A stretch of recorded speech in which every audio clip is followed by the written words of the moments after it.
Okey, yang ini kereta ni kereta performance, fokus kepada rally track.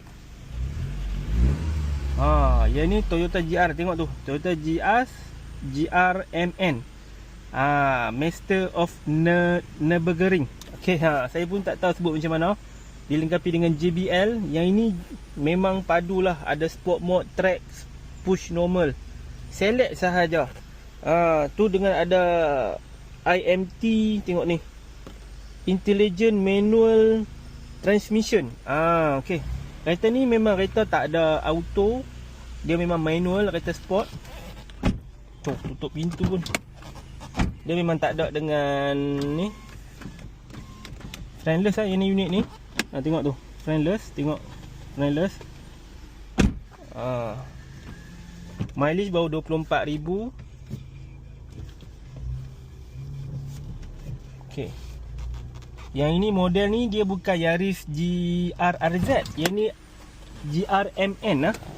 Dia lagi mahal daripada model biasa.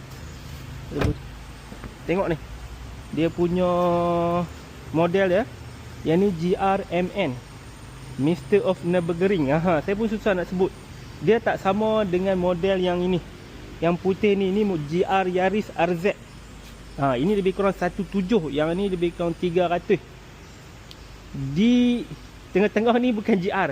Yang ni Suzuki Swift 1.4 turbo. Kereta sport juga, lagi bajet. Yang itu fokus kepada rally. Dia lebih kepada rally. Untuk rally je ni, sebab tu harga sampai 300. Yang dia enjin sama je, 1.6 3 silinder turbo. Yang ni pun sama juga, 1.6 3 silinder turbo. 2 pintu. Ada 2 pintu sahaja. 2 pintu. Tengok ni, 2 pintu. So kereta ni tengok, ini FL5 lah. Yang ni dengan ini lebih kurang lah performance dia. Ini pun tak boleh, jangan pandang rendah. Yang ini untuk macam dia budak kecil, tapi dia nak lawan dengan orang tua. Dia memang power performance dia. Yang ni saya rasa dalam 400 Nm torque. Kalau yang tu lebih sikit lah, 425 Nm torque macam ni. Beza tak lari banyak. Ada 2 pintu sahaja. Kita tengok, 2 pintu sahaja. Dia ini memang tak ada auto, dia manual. Tengok belakang dia, dia punya belakang dia. 2 di exhaust tu, saya tak tahu HKS ke apa. Tapi atas ni dia punya memang bukan besi lah, memang tahan karat, dia plastik. Ni carbon fiber reinforcement plastik. Nampak ni, dia nak bagi ringan. Sebab body ni memang khas untuk design laju pecut pickup. Yang ni dia nampak FL5 ni macam professional sikit.